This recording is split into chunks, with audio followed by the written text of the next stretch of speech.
자, 오늘은 수동태에 대해서 공부를 해보겠습니다. 수동태는 여기에서처럼 주어가 동사의 영향을 받는 문장의 형태입니다.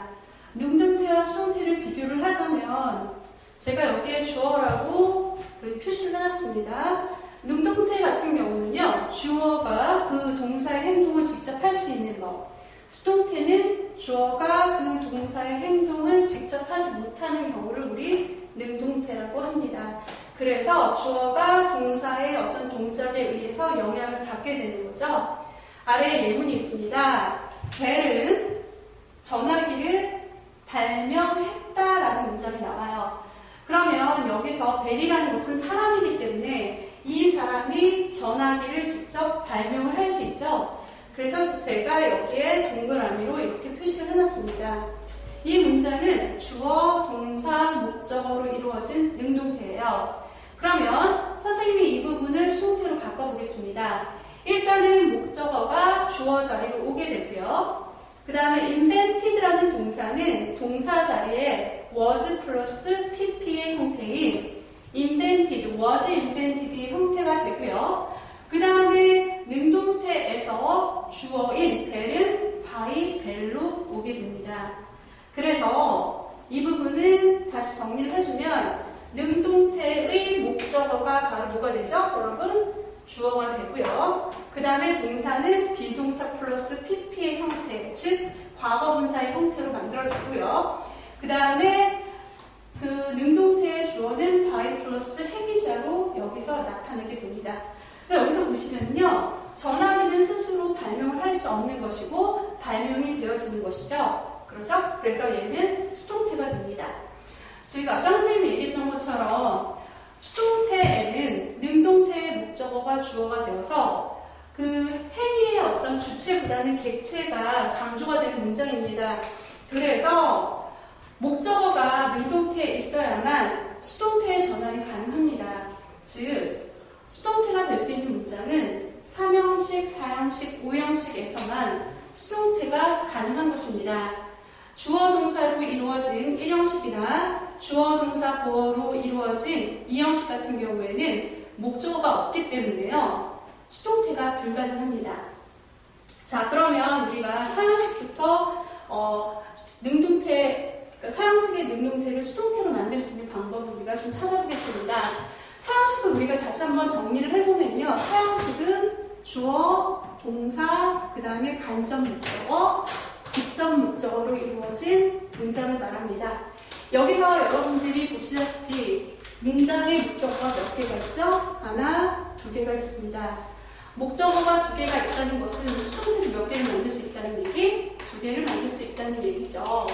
그러면 선생님이 굉장히 쉬운 사형식의 문장을 여기 한번 써보겠습니다. 나의 아버지는 나에게 사전을 하나 사 주었습니다.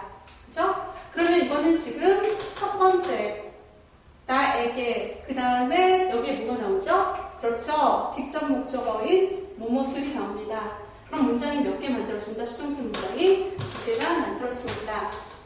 자, 그럼 여기서 보시면은요, 자, 이번에는 제가 간접 목적어를 문장 앞으로 왔어요. 보냈습니다. 여기서는 목적어로 쓰였기 때문에 미지만 얘가 주어로 갔을 때는 I가 되죠? 그래서 I was given a dictionary by my father.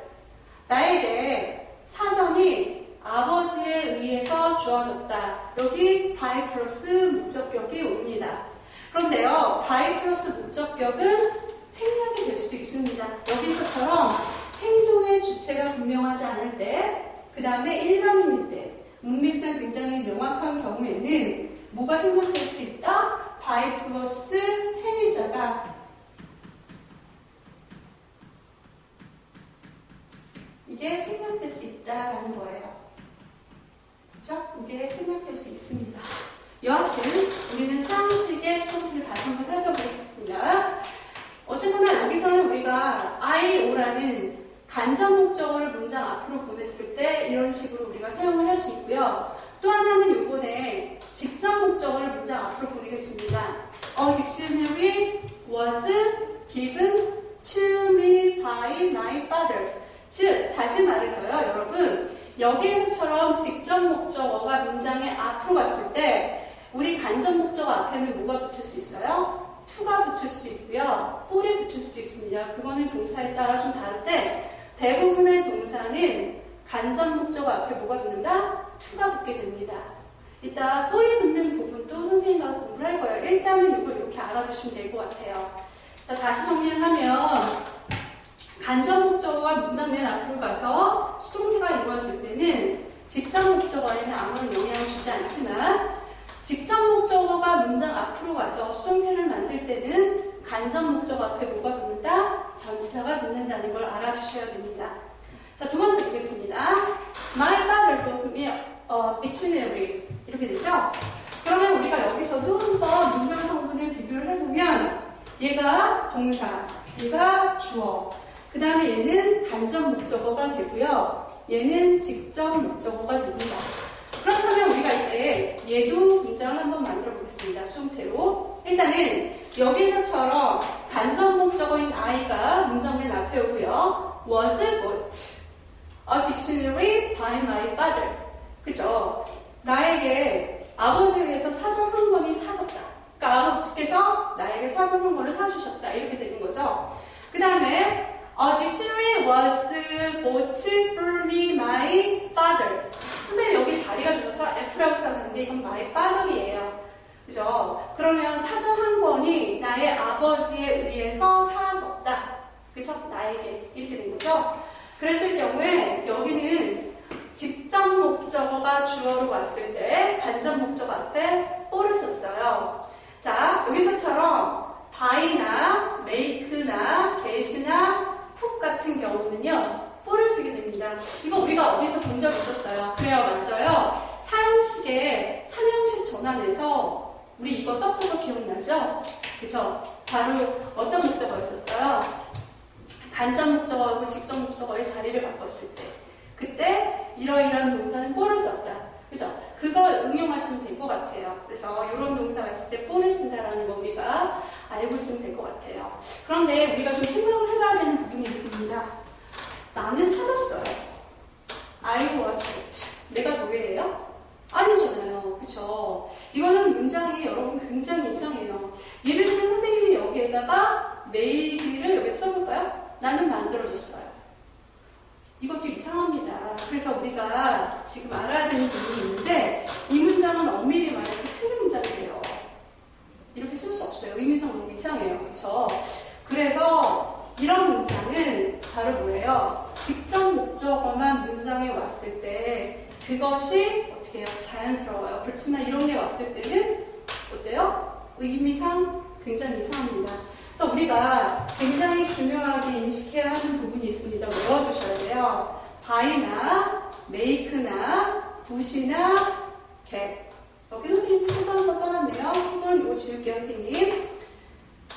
이런 부분들은 무슨 목적어? 직접 목적어에만 수동태가 오고요. 또한 write 부분도 직접 목적어만 수동태가 됩니다. 얘도 같이 알아주세요. 허나 얘 같은 경우에는 어디요? 간접 목적어 앞에 for를 쓰고요. 여기까지는 얘는 to를 쓴다는 것도 같이 알아두시면 좋을 것 같습니다. 그리고 시험에 좀 고난이 시험에 많이 나오는 부분이 바로 오형식의 수동태입니다. 우리 오형식 다시 한번 복습을 해볼까요? 오형식 세 가지가 있었습니다. 주어, 동사, 목적어, 목적보어가 있었는데 그 보어에 따라서 세 가지로 나눌 수가 있는데 자, 보어는 다시 한번 크게 외쳐보겠습니다. 바로 목적어의 동격, 상태, 행동이죠. 그렇죠? 그런데 우리가 여기에서 수동태로 만들 수 있는 부분이 바로 목적어의 동격과 그 다음에 목적어의 행동을 가지고 우리가 수동태로 한번 만들어 볼게요.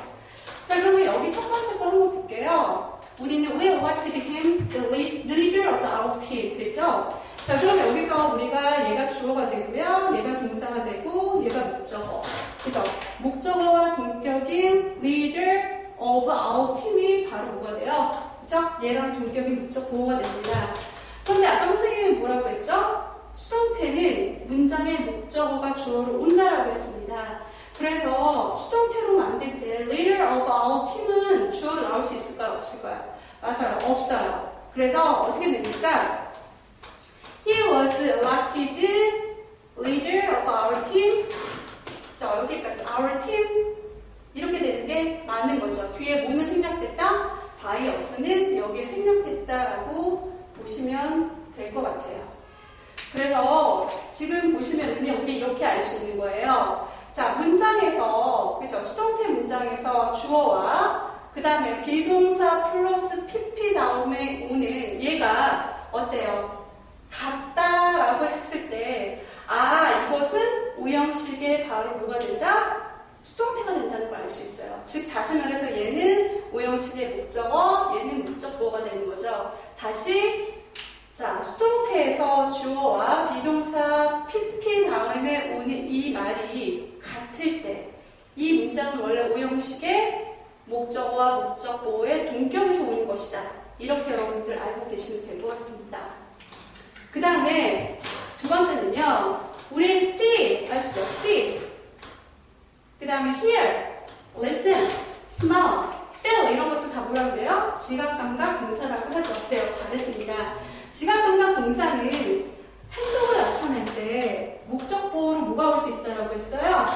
그래요. 능동의 관계일 때 동사 원형과 그 다음에 ing, 그죠? 분사가 같이 온다는 거 우리가 배웠을 겁니다. 이렇게 선생님이 두 가지를 굉장히 가볍게 써놨습니다. 자, 그러면 이제 첫 번째 문장을 볼게요. 얘는 동사 원형일 때입니다. 그러면 he가 문장의 앞으로 오겠죠? so가 과거형이니까 was seen. 그 다음에 제가 동사 원형이기 때문에 여긴 뭘 써준다? to를 써준다는 거예요. 그래서 그는 보여줬습니다. 그쵸? 나에 의해서 뭐 하는 것을? 춤추는 것을. 얘가 동사 원형일 때는 피부동사가 와요. 그 다음에 두 번째, 나는 그가 춤추고 있는 것을 보았습니다. 이렇게 되죠. 이럴 때는 목적어인 he가 오고요. 그 다음에 was seen, 그 다음에 뭐가 와요? dancing이 오죠. 누구에 의해서? 나에 의해서 보여줬다. 이렇게 됩니다. 세 번째, 나는 그를 춤추게 만들었다라는 게 와요. 자, 그러면 이것도 우리가 어떻게 만들 수 있어? 수동태로 만들 수 있어요. 그렇죠? 어떻게? He was made to dance by me. 이런 식으로 우리가 만들 수 있습니다. 즉, 여기서처럼 사역동사일 때는 이게 수동태가 되면 뭘 쓴다? to를 쓴다는 것을 우리가 알 수 있습니다. 그래서요, 오형식의 수동태는 공식처럼 외워두시는 게 되게 좋은데요. 여기 자리가 좁아서요, 선생님이 저 위에다가 오형식의 수동태를 간단하게 정리를 해보면요.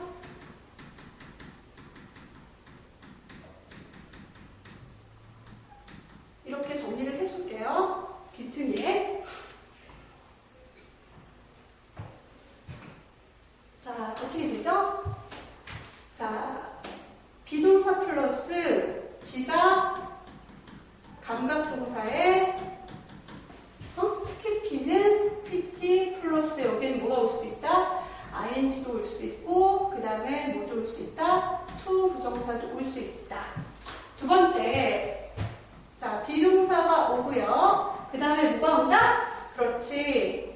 바로 사역동사의 pp가 오고요. 여기에는 뭐가 올 수 있다? to 부정사가 올 수 있다는 거예요. 그래서 여러분들 요거는 암기를 하고 계시면 굉장히 도움이 많이 될 것 같습니다. 수업들은 굉장히 어려운 것 같지만요, 여러분 기본적인 틀만 여러분들께서 확실히 알고 계신다면 공부하시는데 별로 문제가 없을 것 같아요. 알겠죠? 감사합니다.